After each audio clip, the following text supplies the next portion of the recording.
glass of water trembled as it was set on table 5. Across the room, he sat down at table 8. Neither noticed the mix-up. One conversation rewrote their entire lives. A glass of water trembled as it was set on the table, catching a glint of late afternoon sun through the stained glass window.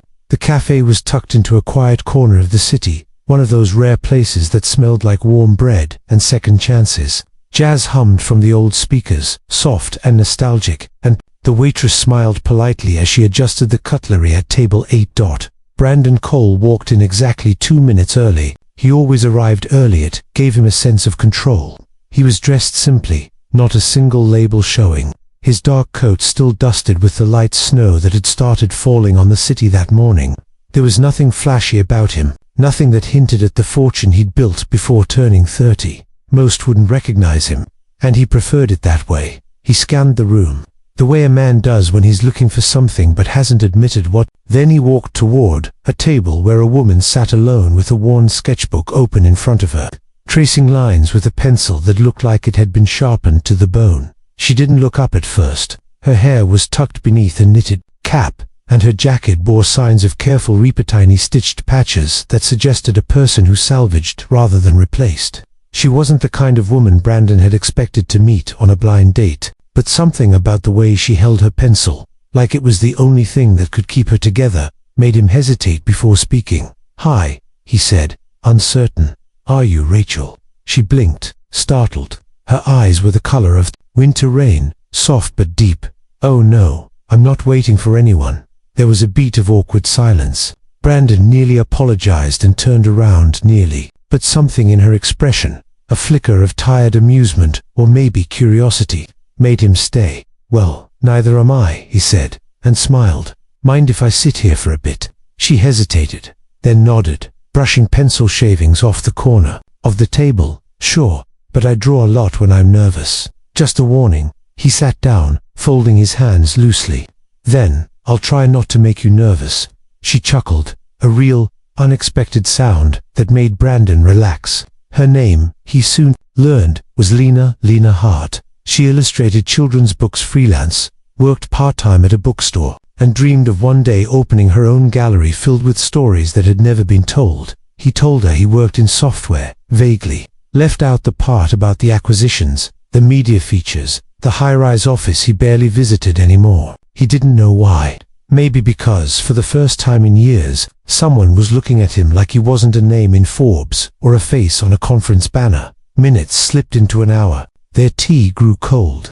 The waitress came by twice, confused, but neither noticed. Lena's fingers stained the napkin as she absent-mindedly drew something while they talked. A city skyline with one star brighter than the rest. Brandon leaned in. "You drew that from memory?" She shrugged. "From hope." And that word hope struck him deeper than he expected. He had built a company, given lectures, flown first class across oceans, but sitting across from someone who didn't know him, who listened not because of his status but because of his silence between words, felt different, grounding. As the sky outside turned a cooler shade of gray, Lena glanced at her phone. Her eyes widened. "I should go. I didn't mean to take up your whole evening." "You didn't. I'm glad I sat here." She stood, then paused. "This is going to sound odd, but I don't usually talk to strangers. Today just felt different." He stood too. Maybe it was supposed to. Lena pulled the napkin from under her sketchbook, folded it neatly, and held it out to him. "Here, a souvenir of an accidental conversation." He took it. Their fingers didn't touch this time. He wished they had. She gave a soft smile, turned, and disappeared into the cold dot. Brandon watched her go, heart unexplainably full and confused. All at once, then, from behind, the waitress returned, brow furrowed. "Sir, the lady you were supposed to meet. She's been waiting at table 2. Should I bring her over?" Brandon looked down at the napkin in his hand. The sketch was of him smiling, genuinely for the first time in a long while. He didn't respond, just stared at the door Lena had walked through and whispered to himself, "No, I think I already met the right one." Snow tapped gently against the cafe window like soft fingertips calling him back to reality. Brandon remained seated, still staring at the napkin. The faint lines of pencil had smudged where his thumb brushed across her sketch. There was something vulnerable in the way she'd captured him, his smile lopsided, his eyes softer than he ever saw in the mirror. She had seen something most people missed, and she was gone. He stood slowly, still holding the napkin like it meant more than it should, after a single conversation. His actual blind date, Rachel. He never made it to that table, didn't even see her face, and he didn't care. When he stepped outside, the cold hit him instantly, but it didn't register. His eyes were on the street, scanning faces, hoping maybe she was still nearby, but the city had already swallowed her back up. That night, Brandon didn't go home to his penthouse overlooking the park. He walked 4 blocks, past bookstores and corner delis, over icy sidewalks and beneath blinking traffic lights. He ended up near the old part of the city where the buildings leaned close together, like they shared secrets. There, in the window of a tiny second-hand shop, he saw something that stopped him. A sketch of a fox curled around a stack of children's books, signed in the corner with a tiny heart and the letter L. He walked inside, the bell above the door giving a soft chime. An older woman behind the counter looked up and smiled, looking for anything in particular. He hesitated, then pointed. The drawing in the window. Do you know who made it? She chuckled. Oh, Lena. Yeah. She leaves a new one every week. Says she likes giving the shop a touch of whimsy. Lena. He blinked, caught between disbelief and something like hope lighting inside him. Does she work here? No. She used to. A while back. Still pops in when she can. Lovely girl, talented, can't catch a break. Though some publishers led her on for months last year and then dropped her. Said her work was too emotional. Imagine that. The woman shook her head. Brandon didn't say anything. He was still staring at the sketch, still hearing her laugh in his head. He left the shop with a name: Heart and Story Studio, a community art space mentioned offhand by the clerk. Apparently Lena volunteered there on weekends, helping kids paint and sketch while their parents worked shifts. The next morning, he went, not in a town car or dressed like the CEO of anything, just jeans, a coat, and an awkward sense of uncertainty he hadn't felt since college. The studio was tucked behind a mural-covered wall and hidden between a laundromat and an old cinema. Inside, laughter bounced off the walls. Paint splatters marked the floor. A half-finished paper, MCH giraffe leaned against a shelf, and there she was, on the ground, cross-legged, helping a little girl mix purple from red and blue. Lena's eyes lit up when the color turned out just right. Her smile was real, big, and unguarded. She hadn't seen him yet. He didn't move, just watched her. Watched the way she nodded along to the girl's excited chatter, the way she encouraged without interrupting. Finally, she looked up and saw him. For a second, she didn't speak. Her fingers froze mid-stir in the paint cup. Then her expression changed, softening into surprise, then curiosity. You again, she said with a tilt of her head, still looking for Rachel. He smiled, more sheepish than he meant to.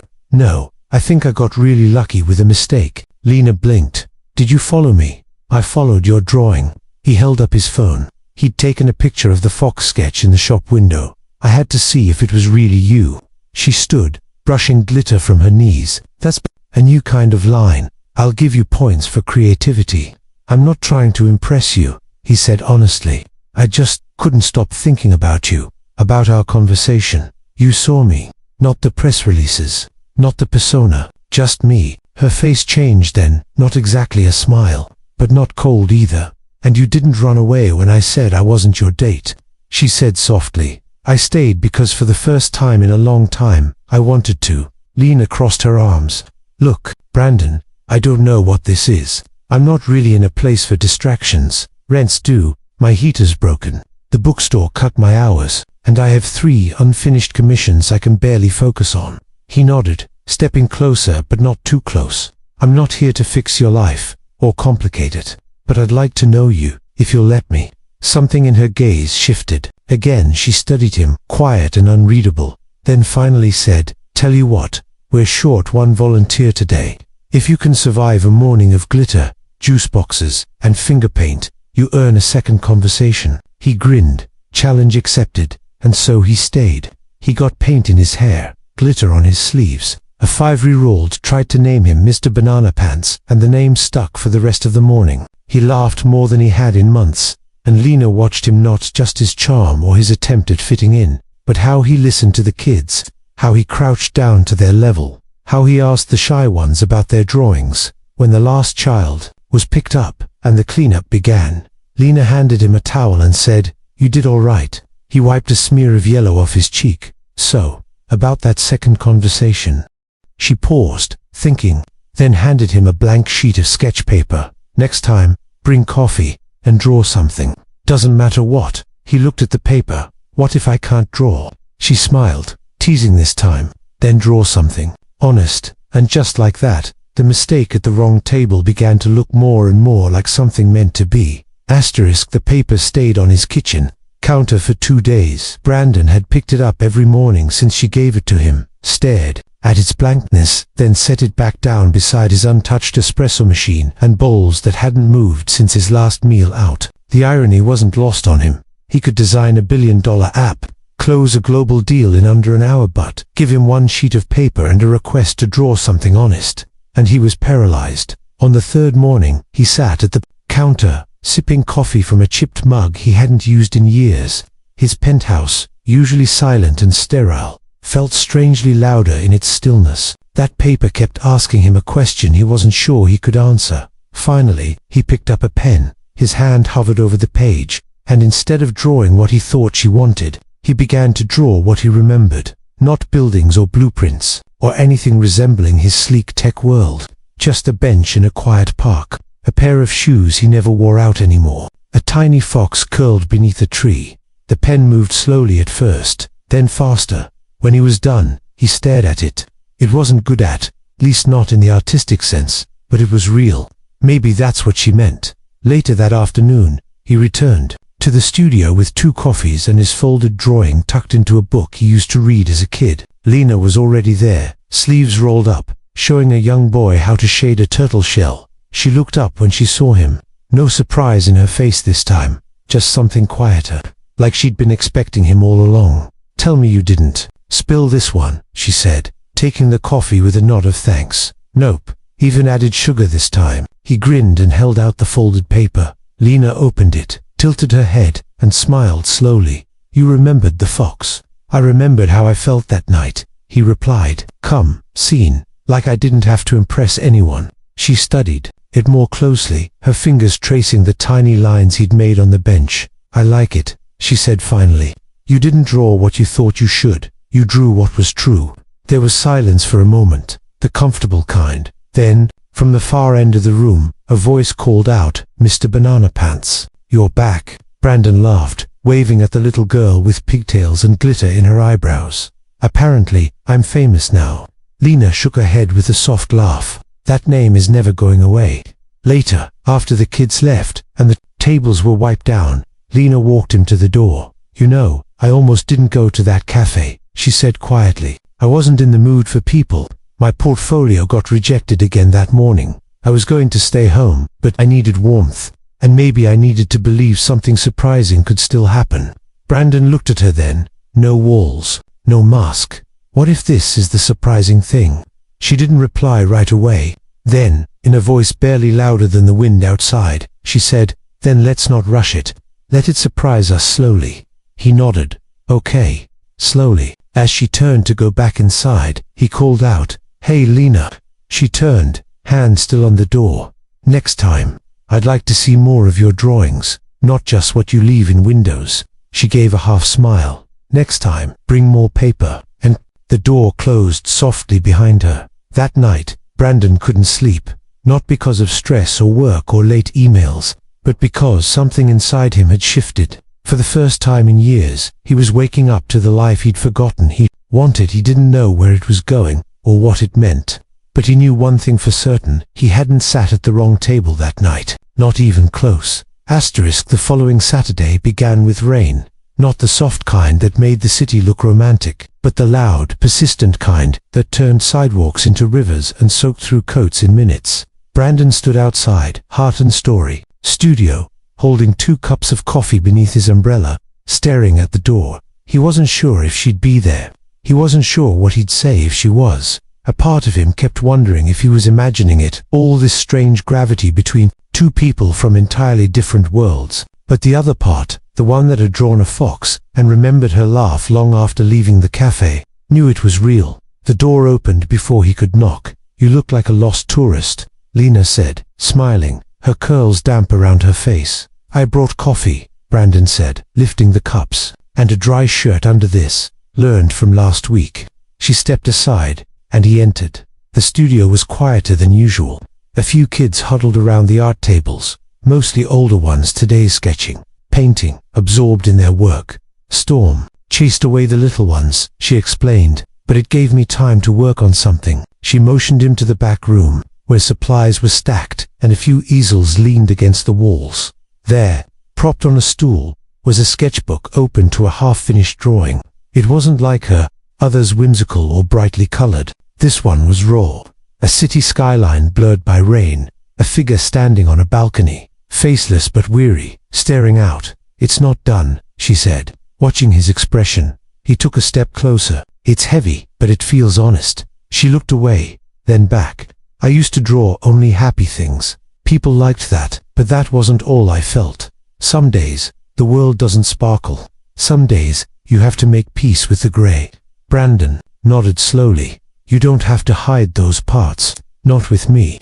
They stood in silence for a moment, the storm echoing outside. Then she said, "Come on, you're helping me sort the new supply donations. Hope you're good at alphabetizing." He laughed. "I run a multi-billion-dollar tech company. I think I can handle colored pencils." But as they sorted boxes and joked about labels and art teachers with terrifying handwriting, Brandon noticed something subtle, a shift in Lena. She smiled more easily today. Her eyes held less guardedness. And once, when their hands brushed in the box of erasers, she didn't pull away. At the end of the day, Lena handed him a small envelope. "Don't open it until you get home," she said, eyes dancing with a mischief he hadn't seen before. He obeyed.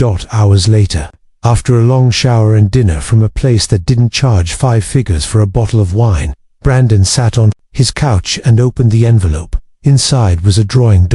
It was of the two of them. Not perfect, not staged. Just a moment from earlier, him laughing with an open box in his lap, her grinning in the background, caught mid-sentence. It was warm, unfiltered, almost messy, but something about it made his chest tighten. On the bottom corner, she had written, in small, neat letters, "Some moments don't need fixing.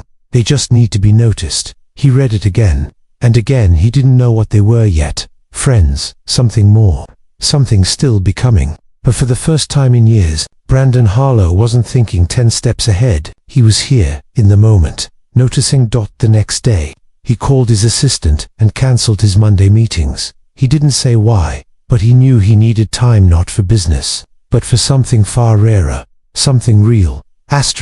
By the end of the month, Brandon knew 3 things for certain. First, he could now name at least 6 types of markers used in children's art classes, and which ones not to let 5-year-olds use unsupervised. Second, his calendar, once filled with boardroom meetings, overseas calls, and events requiring tailored suits, now had recurring weekly blocks labeled simply studio. And third, despite everything he'd built, earned, or believed about the world, there was something profoundly disarming about sitting on the floor beside a woman painting sunflowers with a group of 3rd graders, while nobody in the room cared who he was, only whether he could pass the yellow paint. It had started as an accident, a mix-up, a wrong table, but Brandon was no longer wondering how he got here. He was wondering how he'd ever lived without it. That Saturday, Lena invited him to the park. Not a date, she clarified that with a teasing smile when she texted. Just a walk, fresh air. Some days, you need green more than gray, she wrote. So they went. The sky was a bright, endless blue, the kind that made the world feel soft around the edges. Lena wore a paint-streaked hoodie and carried a thermos of something she insisted wasn't coffee, but refused to let him try until they reached her favorite bench. He brought pastries. She brought sketchbooks. They sat beneath a canopy of leaves, golden and slow-falling with the wind. "You were quiet last night," she said after a while, flipping open her sketchpad but not drawing yet. "I had a board meeting yesterday," he said. "It was the first one I walked out of early."